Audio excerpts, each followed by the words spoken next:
தொடர்ந்து உதயநிதியும் நிவேதாவும் நெருக்கமாக இருக்காங்க அப்படின்ற மாதிரியான பதிவுகளில் சோசியல் மீடியாவில் பயங்கரமாக பரவ விட்டுக்கிட்டு இருக்காங்க. ஃபர்ஸ்ட் ஆஃப் ஆல் இது உண்மையானா? அதெல்லாம் கிடையாதுங்க. அவர் கல்யாணம் பண்ணி ஒய்ஃப் இருக்காங்க, பசங்க இருக்காங்க. அந்த பையன் பேரில் தான் ரெட் ஜெயின் மூவிஸ் இன்பநிதி தயாரிப்பு கொடுத்துட்டு பொறுப்பை கொடுத்துட்டாரு, உட்கார வச்சுட்டாரு. நான் அரசியலுக்கு போயிட்டப்பா நீ ரெட் ஜெயின்ட்டை நீ பார்த்துக்கோ. நம்ம எதையாவது ஒன்று சொல்லணுங்கிறதுக்காக ஒருத்தர் மேலே தவறான பதிவுகள் போடக்கூடாதுன்னு. ஏன்னா சினிமாவில் எல்லாம் இருக்கிறவர் இதெல்லாம் ஏதோ ஒரு சமயத்தில் ட்விஸ்ட் பண்ணி போகிறோங்கிறது ஏற்றுக்கொள்ள முடியாத ஒரு விஷயம் யாராக இருந்தாலுமே. மூத்த பத்திரிகையாளர் என்ன சொல்றாங்கன்னா, சென்சார் போர்டு ஜனநாயகன் படத்தை பார்த்துட்டாங்க. இன்னும் ஒரு சில பேர் என்ன சொல்றாங்கன்னா, சென்சார் போர்டு ஜனநாயகன் படத்தை பார்க்கலன்றாங்க. எது உண்மை? படத்தை பார்த்துட்டாங்களா இல்லையா? இல்லை, படம் பார்த்தாச்சுங்க. அதில் ஒன்றும் சந்தேகமே வேண்டாம். பார்த்தாங்க, கட்டு எதுவுமே கொடுக்கல. அதுதான் இங்கே பெரிய பார்க்க வேண்டிய ஒரு தேர்தல் கமிஷன் அந்த அதிகாரிகள் இந்த படத்தை பார்த்து எங்களுக்கு ரிசல்ட் சொல்லணும், அப்போ தான் சர்டிஃபிகேட் தர முடியுங்க மாதிரி ஒரு சூழ்நிலைக்கு ஜனநாயகன் பேர் லாக் ஆகிருக்கு. ஏப்ரல் 23 எலெக்ஷன் தமிழகத்தில், அது வரைக்கும் வரதுக்கு வாய்ப்பு இல்லை. மே 4 ரிசல்ட். இப்போ மே 4 மேலே தான் படத்தை வெளியிடலாம் அப்படிங்கிற ஒரு தாட்ஸ் போய்கிட்டு இருக்கு. த்ரிஷா விஜய்க்கு கல்யாணம் அப்படிங்கிற ஒரு போஸ்ட்டு ரீசெண்டாக சோசியல் மீடியாவில் பரவலாக பேசுகிறாங்க. நீங்கள் திருமண விழாவுக்கு அவர் நடிகை கூட்டு தவறு தான், இன்றைக்காக தான் சொல்லுவேன், நாளைக்காக தான் சொல்லுவேன். பட் அது வாழ்க்கை இல்லை. அவங்களுக்கு வேறு மாப்பிள்ளை இருப்பாங்க, கல்யாணம் பண்ணிட்டு போயிடுவாங்க. பட் உங்கள் வாழ்க்கை இதுதான். த்ரிஷா தான் தவறு பண்ணுறாங்க செய்கிறாங்க அப்படின்னா அவங்க மதராவது எடுத்து சொல்லணும். அவங்க அதுக்கு லைக் பண்ணுறாங்கன்னா இது என்ன சொல்கிறது? பட் அது லைக் பண்ணது மிகப்பெரிய தவறு தான். அது ஏற்றுக்கொள்ளவே முடியாது. அந்த பார்வை தவறான பார்வை. தயவுசெய்து இது நீங்கள் 2 பேரும் விஜய் நீங்களே ஆட்டோமேட்டிக்காக விளைவு போனால் அந்த குடும்பம் சிறப்பாக இருக்கும். ரெட்ரோ மீடியா நேயர்களுக்கு வணக்கம். இந்த ஒரு இன்ட்ரெஸ்டிங்கான கான்வர்சேஷனில் நம்ம கூட மூத்த பத்திரிகையாளர் வெங்கடேஷனா இருக்கார். ஆனால் வணக்கம்னா. வணக்கம், வெல்கம் டு ரெட்ரோ மீடியா. நன்றி, மகிழ்ச்சி. பார்த்துருப்பீங்கன்னு நினைக்கிறேன். சோஷியல் மீடியா ஃபுல்லாக நிவேதா பேத்ராஜை ஒரு மாதிரி பிளாஸ்ட் பண்ணிக்கிட்டு இருக்காங்க. அதுக்கு நிவேதா பேத்ராஜும் சொல்கிறாங்க, என்னங்க கொஞ்சம் கூட ஒரு விவசாயெல்லாம் பண்ணிகிட்டு இருக்கீங்க, ஒரு லீடராக இருக்கீங்க, நீங்கள் தானே அதெல்லாம் தட்டி கேட்கணும் அப்படின்னு சொல்கிறாங்க. யாரை சொல்கிறாங்கன்னா, டிவிகே தலைவர் விஜய் அவர்களை சொல்கிறாங்க. தொடர்ந்து உதயநிதியும் நிவேதாவும் நெருக்கமாக இருக்காங்க அப்படின்ற மாதிரியான பதிவுகளில் சோஷியல் மீடியாவில் பயங்கரமாக பரவ விட்டுக்கிட்டு இருக்காங்க. ஃபர்ஸ்ட் ஆஃப் ஆல் இது உண்மையானா? உதயநிதியும் நிவேதாவும் நெருக்கமாக இருந்தாங்களாம், அவங்களுக்கு ஒரு காதல் இருந்துதான்? அதெல்லாம் கிடையாதுங்க. அவர் கல்யாணம் பண்ணி ஒய்ஃப் இருக்காங்க, பசங்க இருக்காங்க. அந்த பையன் பேரில் தான் ரெட் ஜெயின் மூவிஸ் இன்பநிதி தயாரிப்பு கொடுத்துட்டு பொறுப்பை கொடுத்துட்டாரு, உட்கார வச்சுட்டாரு. நான் அரசியலுக்கு போயிட்டப்பா நீ ரெட் ஜெயின்ட்டை நீ பார்த்துக்கோ. அந்த இன்பநிதியுடைய தயாரிப்பில் தான் 175 படம் உருவாகுது. ரஜினி சாரும் கமல் சாரும் இணைந்து நடிக்கிற படம். நெல்சன் இயக்கத்தில் 800 ரூபா பட்ஜெட்டில் தயாரிக்கிறாங்க. ஸோ அப்படி ஒரு பொறுப்பை கொடுத்துட்டாங்க. ஸோ ஹவுஸ் ஒய்ஃபாக அவங்க இருக்காங்க. இவர் தமிழ்நாட்டுடைய டெப்டி சிஎம்மாக அவருடைய பணிகளை மேற்கொண்டு வர்றாரு. அது மட்டும் இல்லாமல் அவங்க நிறைய வெப் சீரிஸ்லாம் கூட பண்ணுறாங்க, படம் பண்ணுறாங்க. கிருத்திகா மேம் அவங்க பேசிக் டைரக்டர் வேறு இல்லைங்க. ஸோ அவங்க ஒரு பக்கம் கலைத்துறை, அரசியல், பையன் ஆஃபீஸ், ரெட் ஜெயின்ட்டு. ஸோ அந்த ஒரு இதில் எல்லாருமே பிஸியாக இருக்காங்க. இந்த நேரத்தில் போய் நம்ம எதையாவது ஒன்று சொல்லணுங்கிறதுக்காக ஒருத்தர் மேலே தவறான பதிவுகள் போடக்கூடாதுன்னு. ஏன்னா சினிமாவில் எல்லாம் இருக்கிறவங்க. சினிமாவில் இன்றைக்கி காலையில் ஒருத்தரை பார்ப்போம், சாயங்காலம் ஒருத்தரை பார்ப்போம், ஹாய் சொல்லுவோம், ஃபோட்டோஸ் எடுத்துன்னு விரும்புவாங்க, ஃபோட்டோஸ் எடுத்துக்குவாங்க. இதெல்லாம் ஏதோ ஒரு சமயத்தில் ட்விஸ்ட் பண்ணி போகிறோங்கிறது ஏற்றுக்கொள்ள முடியாத ஒரு விஷயம் யாராக இருந்தாலுமே. யார் திருச்சி சொன்னாலும் அது ஏற்றுக்கொள்ளவே முடியாது. ஒருத்தர் ஒரு களத்துக்கு வர்றாங்க, தனிப்பட்ட முறையில் 2 பேருக்கும் ஒரு வார் நடக்குது, நீயா நானா போட்டி நடக்குது, சிங்கம் பெருசா சிறுத்தை பெருசா அப்படின்னா அந்த களத்தில் மோதிக்கலாம், வெற்றி பெறலாம், மக்கள்கிட்ட கொண்டு வச்சுக்கலாம். இதுதான் போகணுமே தவிர இந்த பர்சனலாக அட்டாக் பண்ணுறது அது ஏற்றுக்கொள்ள முடியாது யாராருன்னு மீண்டும் சொல்லிக்கலாம். ஆனால் இப்போ ஒரு சில மூத்த பத்திரிகையாளர் என்ன சொல்கிறாங்கன்னா, சென்சார் போர்டு ஜனநாயகன் படத்தை பார்த்துட்டாங்க அப்படின்றத சொல்கிறாங்க. இன்னும் ஒரு சில பேர் என்ன சொல்கிறாங்கன்னா, சென்சார் போர்டு ஜனநாயகன் படத்தை பார்க்கலன்றாங்க. எது உண்மை? படத்தை பார்த்துட்டாங்களா இல்லையா? இல்லை, படம் பார்த்தாச்சுங்க. அதில் ஒன்றும் சந்தேகமே வேண்டாம். ஓகே, படம் பார்த்துட்டாங்க. அது கிட்டத்தட்ட ஒரு 20 நாட்களே பார்க்க வேண்டிய ஒரு படம். சில காலதாமதம், அது அரசியல் ஒரு காரணம் பேசப்படுது.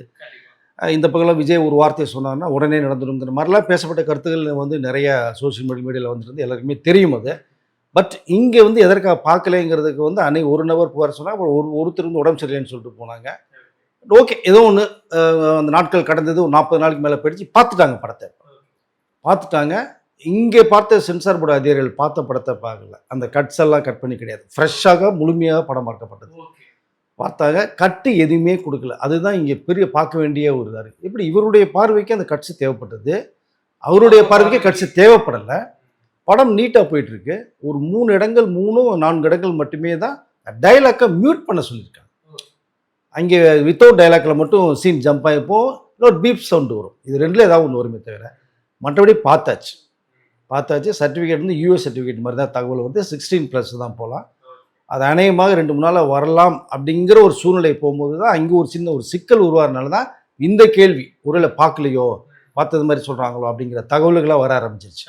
படம் பார்த்துட்டாங்க. தேர்தல் கமிஷன் அந்த அதிகாரிகள் இந்த படத்தை பார்த்து எங்களுக்கு வந்து ரிசல்ட் சொல்லணும், அப்போ தான் சர்டிஃபிகேட் தர முடியுங்கிற மாதிரி ஒரு சூழ்நிலைக்கு ஜனநாயகம் பேர் லாக் ஆகிருக்கு.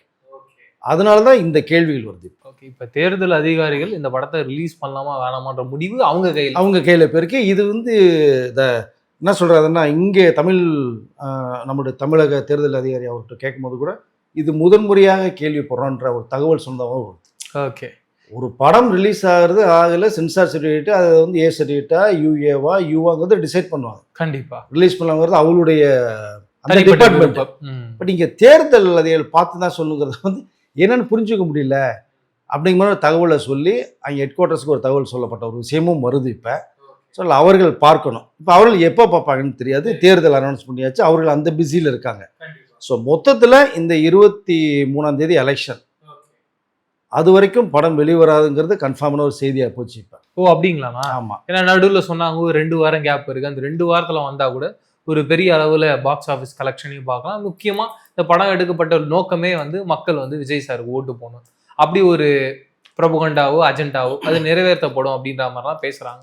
அது மிஸ் ஆகிடும் இல்லைண்ணா? இல்லை, படம் அந்த லெவல் தான் இருக்குது. வந்தால் விஜய்க்கு மிகப்பெரிய ப்ளஸ்ஸாக மிக பிரச்சார படம் தான், மக்கள் மத்தியில் போய் கண்ணா பின்னான்னு சேரும். ஓகே, இது அவர் ஊராக பிரச்சாரோட போடுதல் இந்த ஒரு படமே பேசும், அந்த அளவுக்கு தான் படம் இருக்குது, அது ஒன்று மாற்றுக்கிறது இல்லை. ஆனால் இந்த நேரத்தில் வந்தால் இது அவருக்கு பெரிய பேக் போனாக அமையும் ஜனநாயகம் படம். பட் நீங்கள் சொன்னது மாதிரி இந்த டேட்டுக்குள்ளே வந்தால் பாக்ஸ் ஆஃபீஸ் ஹிட் ஆகும், கலெக்ஷன் வருங்கிறதெல்லாம் ஓகே, அது எப்போ வந்தாலுமே ஒரு நல்ல கலெக்ஷனை பெறும். ஆனால் இந்த நேரத்தில் வரணுங்கிற சில படங்களுக்கு வந்து ஒரு டேட் இருக்குது ஃபிக்ஸட். அது இந்த நேரத்தில் வந்தால் சிறப்பாக இருக்கும். ஆனால் ஏப்ரல் 23 எலெக்ஷன் தமிழகத்தில், அது வரைக்கும் வரதுக்கு வாய்ப்பு இல்லை. மே 4ஆம் தேதி ரிசல்ட். இப்போ மே 4ஆம் தேதிக்கு மேலே தான் படத்தை வெளியிடலாம் அப்படிங்கிற ஒரு தாட்ஸ் போய்கிட்டு இருக்கு. பட் என்னுடைய பாயிண்ட் ஆஃப் வியூவில் என்ன தோணுது அப்படின்னா, 23 முன்னாடி ரிலீஸ் ஆகாது, விட்டுருங்க. 24 எலெக்ஷன் 23 முடிஞ்சு 24ஆம் தேதி மே 4ஆம் தேதி வரைக்கும் தான் இந்த டைம் டியூரேஷன் இருக்குது. ஒரு 10 to 11 நாள் இருக்குது. அந்த டேட்டில் ரிலீஸ் ஆச்சுன்னா இந்த படம் எதற்காக இவ்வளோ சிக்கல்கள் சந்தித்தது, என்ன சொல்ல வர்றாங்க, இன்னும் எல்லா பேருமே பார்ப்பாங்க, எல்லாருமே கொண்டாடுவாங்க. ரசிகர்களுக்கு மிகப்பெரிய ட்ரீட்டாக அமையும். விஜய் ரசிகர்களுக்கு அது ஒரு மிகப்பெரிய ஒரு கலெக்ஷன் அல்லும்.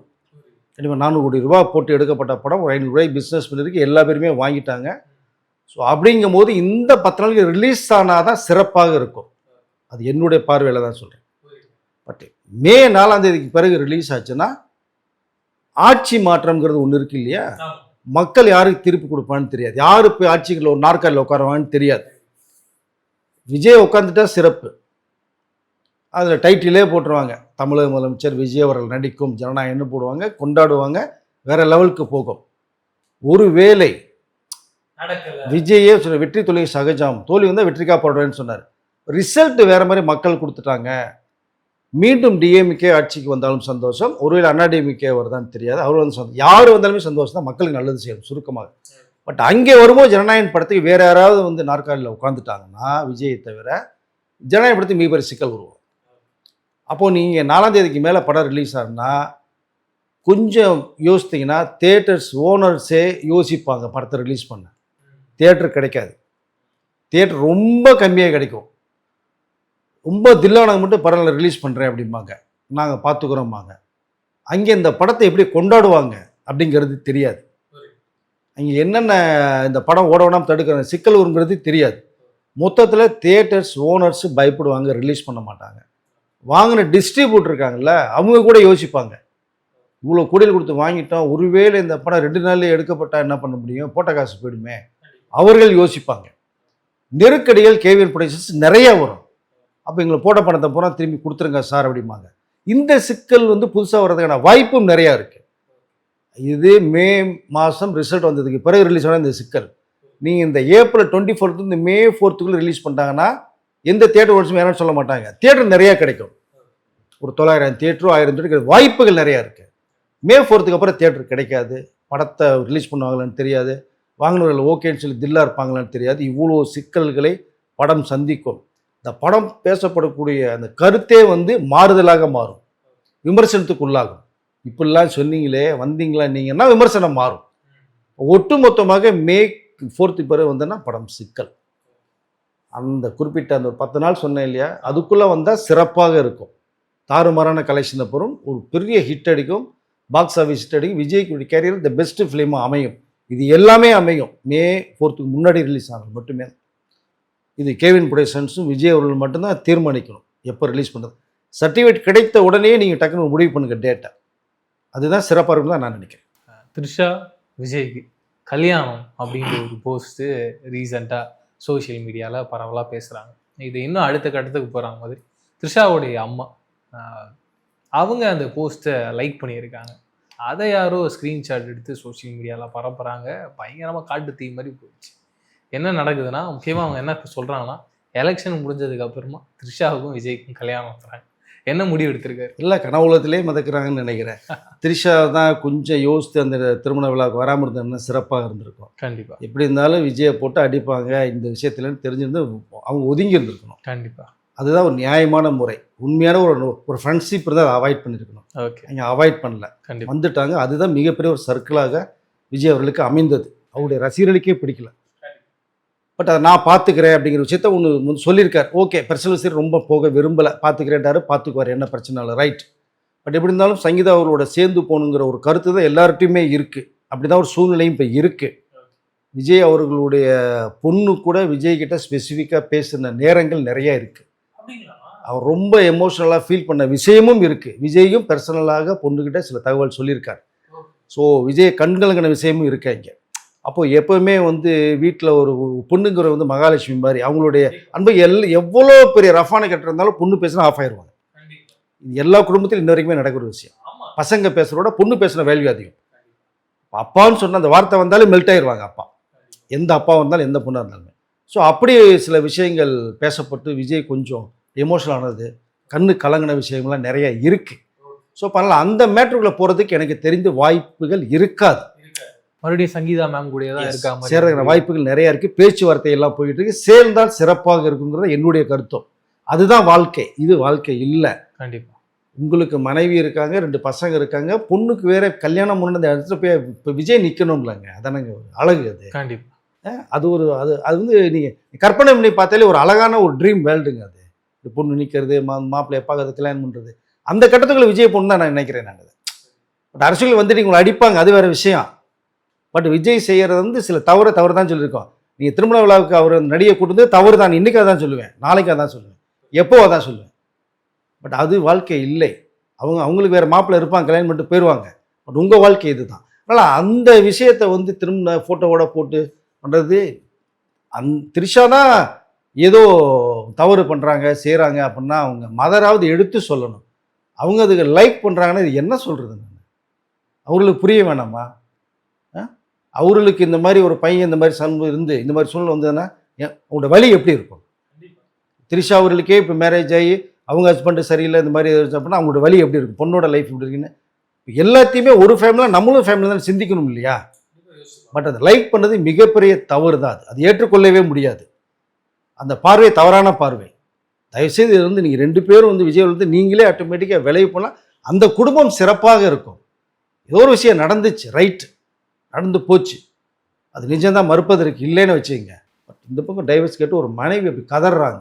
பசங்க லைஃப் அதுதாங்க வாழ்க்கை. நீங்கள் பேசாட்டும் கூட ஒரே வீட்டில் இருங்க, பசங்களோடு இருங்க, ரொம்ப ஹாப்பியாக அந்த லைஃபே நல்லா இருக்குங்க. மைண்டே ஃப்ரெஷ்ஷாக இருக்கும், நல்லா இருக்கும், மனசு தெளிவாக இருக்கும். நீ 3 நாள் சாப்பிட்றான்னு கூட தெம்பாக இருப்பீங்க. இதெல்லாம் விட்டுட்டு தனியாக போகும்போது தான் எவர் கிரீன், அதாவது தூரத்தை பச்சை அப்படிம்போம். நம்ம தூரத்தில் பளபளன்னு இருக்கும் க்ரீன், கிட்டக்க போக அந்த க்ரீன் மங்கலாகி ஒரு மாதிரியாக தெரியும் கண்ணுக்கு. ஸோ அந்த மாதிரி தான் இன்னொரு வாழ்க்கைங்கிறது.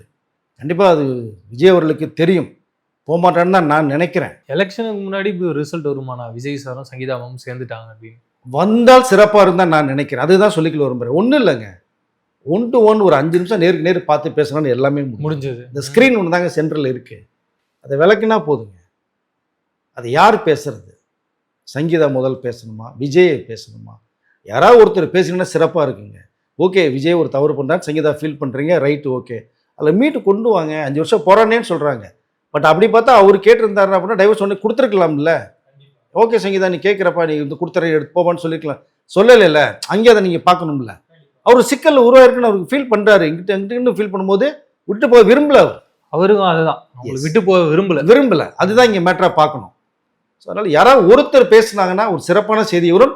இந்த நேரத்தில் விஜய்க்கு மிகப்பெரிய பலமாக அமையும். கண்டிப்பா, அதுதான் இப்போ யோசிக்கணும். எலெக்ஷன் பக்கத்துல இருக்கு, மறுபடியும் அந்த பழைய மாசுக்கு வந்து வந்துடும், கண்டிப்பாக வந்துடும். மக்கள் பார்வை வேற மாதிரி இருக்கும். அப்போ இதெல்லாம் புரிஞ்சுக்கிட்டு ஒருவேளை அந்த நடிகை கூட ஸ்டேட்மெண்ட் கொடுக்கலாம், நான் நட்பு தாங்க எதுவுமே இல்லை எனக்கு இருக்கும் அப்படின்னு தவிர்த்து நான் வேற கல்யாணம் பண்ணிட்டு போறேன்னு ஒரு ஸ்டேட்மெண்ட் கொடுத்தா கூட சிறப்பாக இருக்கும். ஸோ இப்படி வந்தாலும் சந்தோஷம், அப்படி வந்தாலும் சந்தோஷம் மொத்தத்தில். ஸோ அதனால் இது இப்படி ஏதாவது சிறப்பாக நடக்குன்னு நினைக்கிறேன். நீங்கள் சொன்னது மாதிரி அவங்க அம்மா லைக் பண்ணுறது மிக மிக பெரிய தவறு. சூப்பர்ண்ணா, நிறைய இன்ட்ரெஸ்டிங்கான விஷயம் பேசணும். மீண்டும் சந்திப்போம். நன்றி.